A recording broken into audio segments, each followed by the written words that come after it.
Hey guys, today we're going to be going through the full assembly of the Tasaca V58 electric dirt bike. Let's get into it. Alright, first of all, let me show you everything that comes in the box and the things you're going to have to install. It does come with the front number plate. It's not really pink like that. It does have a cover to peel off. It does have some fairings, the front fender. There's your 58.8 volt 4 amp charger. Handlebar standoffs, your front headlight and display. Little bumper pad there. You get some tools. You do have to install one foot peg.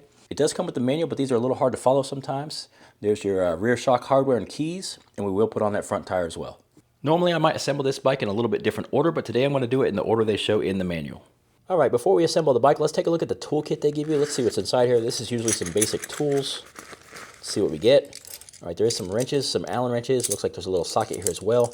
So this is just some basic tools, guys, if you want to use these. Probably everything you need to assemble the bike is in this little kit. Today I'm going to be using some of my own tools that are just a little bit higher quality. For example, I'm going to be using this Lexivon premium hex key set, also known to us Americans as Allen wrenches. They do come in millimeter sizes and SAE sizes as well.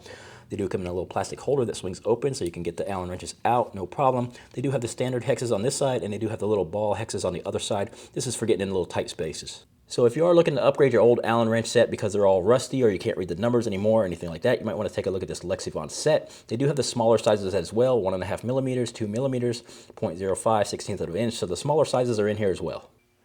Alright, so the first thing the manual tells you to do is to put the front wheel on. The axle does go through here and it does have 2 spacers on it. The manual tells you to put the shorter spacer on the brake side on this bike and the longer spacer on the outside. That is the opposite of most bikes, and I do believe that the manual is incorrect. I do believe this longer spacer is going to be over here on the brake side. Let's try it that way. So go ahead and remove the axle nut. Pull the axle out. I am going to swap these spacers. Like I said, I'm going to put this longer spacer over here on the brake side where it is on most bikes. Put the small spacer on, pull the axle back. You can leave that small spacer on there. Go ahead and lift up the front axle, get help with this if you need to. I do have the bike up on the jack. Roll the wheel into position. These can turn just a little bit if you need to. Roll the wheel into position, line up the axle with the bearing here, and then push the axle through the bearing. You may need to shake it just a little bit to get it to go through. Alright, once you get it to go through the other side, then we're going to go ahead and put the longer spacer over on the brake side. You can see the axle popping out here. Push it back just a little bit. That way you can get the spacer on. Push the axle through. Line up your other stanchion here. And then push the axle all the way through. You may need to shake it or hit it just a little bit to get it to go through. There you go. Start the nut on it. So the next thing we're going to do is tighten up this axle nut right here. The manual doesn't give you any torque specifications, but most of these are about 30 foot-pounds. I do have a torque wrench. I am going to torque this to about 30 foot-pounds. If you don't have a torque wrench, you want to put this good and tight. You don't want to overdo it, over-tighten it, and squeeze your bearings too hard, but you do want to make sure this is secured. Alright, so the nut side does take an 18 millimeter. The other side, I'm just going to hold it with my large crescent wrench. I do have my torque wrench set to 30 foot-pounds, and I have already ran the nut down, so now I'm just going to torque it to 30 foot-pounds.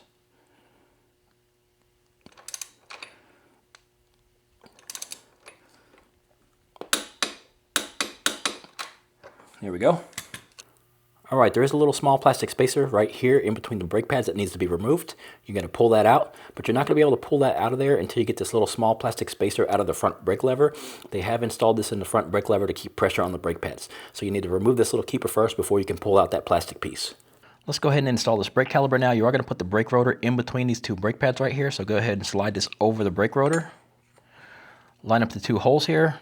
Put your bolts through and start the threads.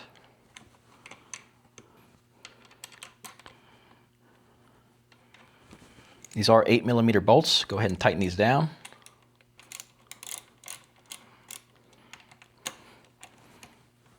I'm going to run them both down first, then I'll tighten them.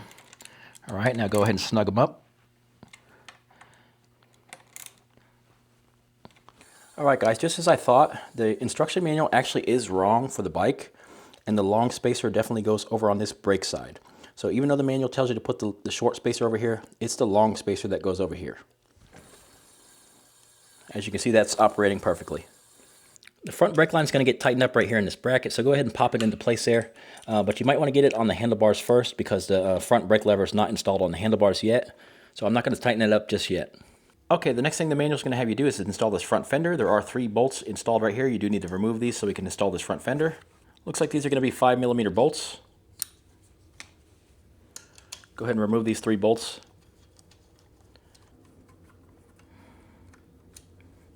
You're going to pop the fender into place, bring it up to the top, and install the 3 bolts back. Once you get all 3 bolts installed, go ahead and tighten them down, but this is made out of plastic, so don't over tighten them. You can just check on them from time to time to make sure they're not getting loose. Alright, next thing we're going to do is we are going to install this rear shock into the swing arm and put the bolt through it. This is the bolt and nut for that. Get some help for this if you need some help, because you do need to pick up the swing arm and get this shock mount in here and get the bolt in it. It's going to be a little bit tricky. Let me see if I can do it by myself. Alright, I was able to get that in. Let me start the nut on the other side. The manual does say this is 40 to 50 Newton meters of torque, which turns out to be between 30 and 36 foot-pounds. I am going to torque this bolt. It is 13 millimeters on this side, 14 millimeters on the other side.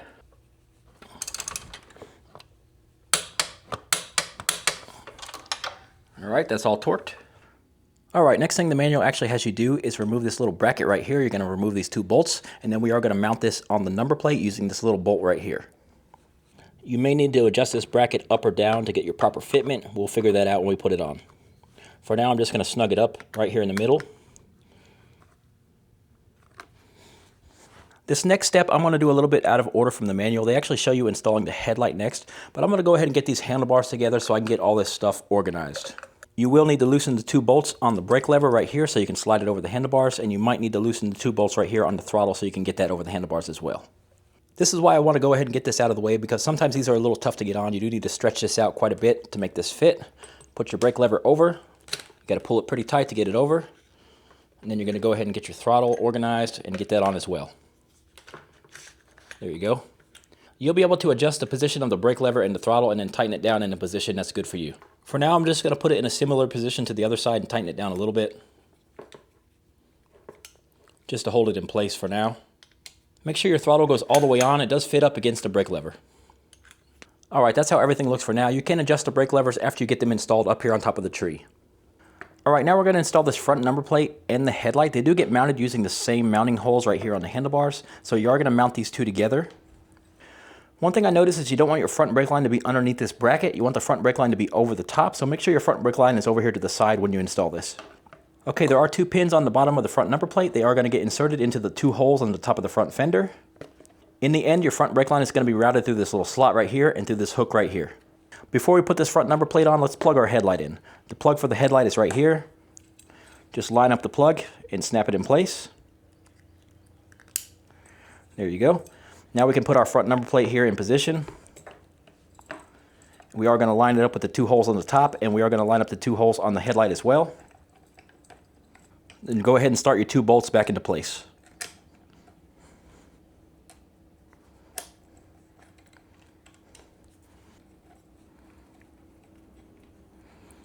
Make sure the wire for your headlight gets tucked in. Then you can go ahead and tighten these 2 bolts down. Make sure the number plate is locked in on the bottom in those 2 pins. You can also adjust the tension on the headlight right here by tightening up these 2 bolts and nuts on the side. That way your headlight does not move up and down too easily. You want it to be able to move a little bit for your adjustment, so just tighten these up a little bit before you put your handlebars on. It will be easier right now. The nut side of this is really small, like 6 millimeters, so I am just going to hold it with some needle noses. The bolt side is 2.5 millimeters. Just tighten these down a bit. That's much better, a little bit tight. Next thing we're going to install is these lower handlebar mounting blocks. They are going to go into 2 large holes right here, one on either side. Take out the big large bolt on the bottom. These are large size, 8 millimeters. Go ahead and take the top caps off of these as well. Put the block in place and start the large bolt from the bottom.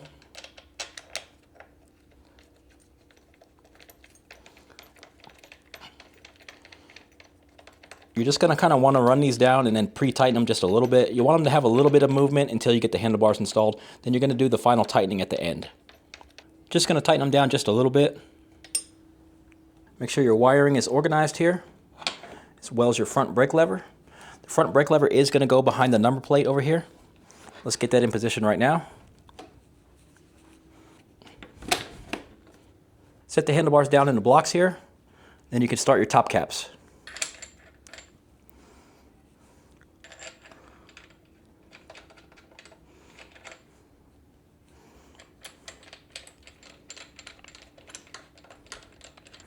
Run these down a little bit. Don't tighten them up yet. You'll be able to get your final handlebar position after you can get on the bike and sit down on it. Figure out where the handlebars feel most comfortable to you, then you can finally tighten them down in the position you like. All right, so go ahead and raise the handlebars up to somewhere near where you think they need to be before you tighten them down. Your front brake line should be coming out over the top of the headlight like this and back behind the number plate. All right, now that you have the handlebars installed here, you can take the 8mm Allen wrench. Go ahead back down here to the bottom and make sure to tighten up these lower blocks. Get these really good and tight, guys. These are what's holding your handlebars on. You may need to turn the handlebars a little bit to access them from the bottom. Not a whole lot of room down here, so just be patient with this part. Yeah, nice and tight. Let's go ahead and install this G158 display. It does have the one bolt in it. It is 2.5mm. Loosen that up. Actually, you're just going to take this bolt all the way out. Open this up and put it over the handlebars. Reinstall the bolt here. This stuff's all plastic, guys, so make sure it threads in straight and don't over tighten this. Let's go ahead and plug the display in as well. There is an arrow on the connector right here on this side, and there is an arrow on the corresponding plug down here. You can also line up the pin on the inside. Be careful to line these up properly because these pins are very small inside. Easiest thing to do is line up the two arrows and plug it in. Then you're going to take the protection wrap and wrap it around.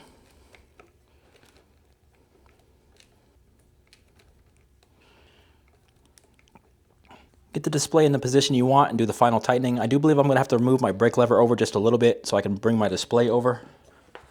All right, we're coming along. We are going to install the front side fenders that pop out a little bit right here. You actually do need to lift up the seat because some of the bolts are right underneath the seat. So get the key and unlock the seat.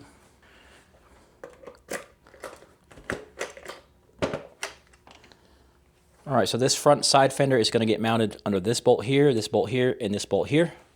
There is a little standoff bracket that's going to have it where it sticks out a little bit. Looks like the bracket for this front fairing is going to get mounted on this bolt right here. Looks like the flat side is going to get mounted to this bolt. The angled side is going to get attached to the bike up there. So mount the bracket on the plastic. Don't over tighten it, guys. This is just plastic. You don't want to strip this out. Just snug it up just a little bit there. Then remove the bolts here. 1, 2, 3. Take these 3 bolts out. The toughest one to get is going to be this front one, so I'm going to try to start that in place first. All right, got the front started. Start the 2 back bolts.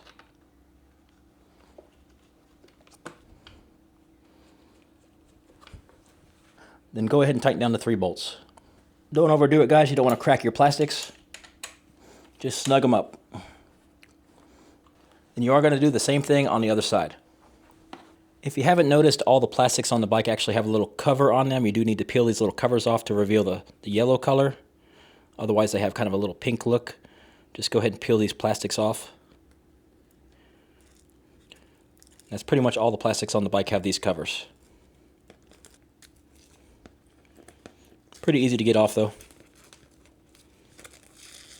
One other thing you will have to do to this bike when you get it is open the seat and plug in the battery here. This will give you just a little pop when you plug it in. Don't worry about that. There you go. Make sure that sits down and get this plugged in all the way. Then you can close your seat. Make sure you don't pinch the wiring over here when you close the seat. After you get your front brake line routed behind your number plate, don't forget to tighten up this little holder right here. You don't want to squeeze this super tight because this is a hydraulic line. It does take the 10mm to hold the nut, 4mm on the bolt. Just tighten it down enough so it can stay mounted in this little bracket. Just a couple things left to do here. We are going to install this foot peg, and we do need to install this little bumper on the front handlebars. The foot peg hardware and spring is already mounted here. There is a cotter pin in it. You can release this cotter pin. They do give you another cotter pin in the bag. Just go ahead and straighten this out and pull this out of here. It does have a washer on the bottom as well. Pull the pin out. All right, the spring does have a large part and a smaller part. The rounded part of the spring is going to go over the top of this little circle right here. And the large part of the spring is going to be closer here to the foot peg itself. You are going to have to put a little bit of preload on it when you push it into the position here and then put the pin in it. Usually you got to tilt this towards the back a little bit to get the pin to go in. Let's try that. Be careful, that spring can shoot out, so watch your eyes.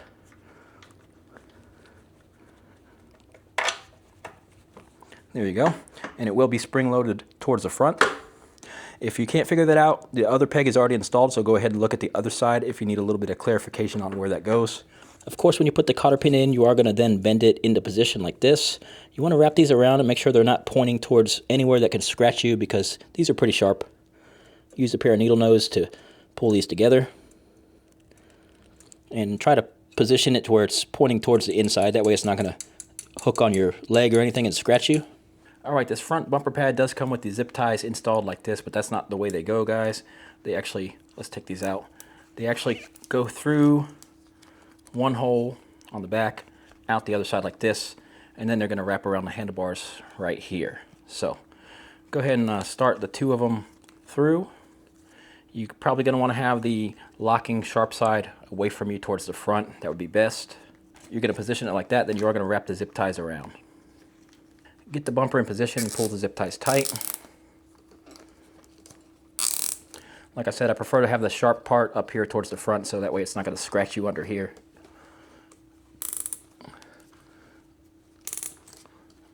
Just tighten those down and then cut those off. Use a pair of dikes for this.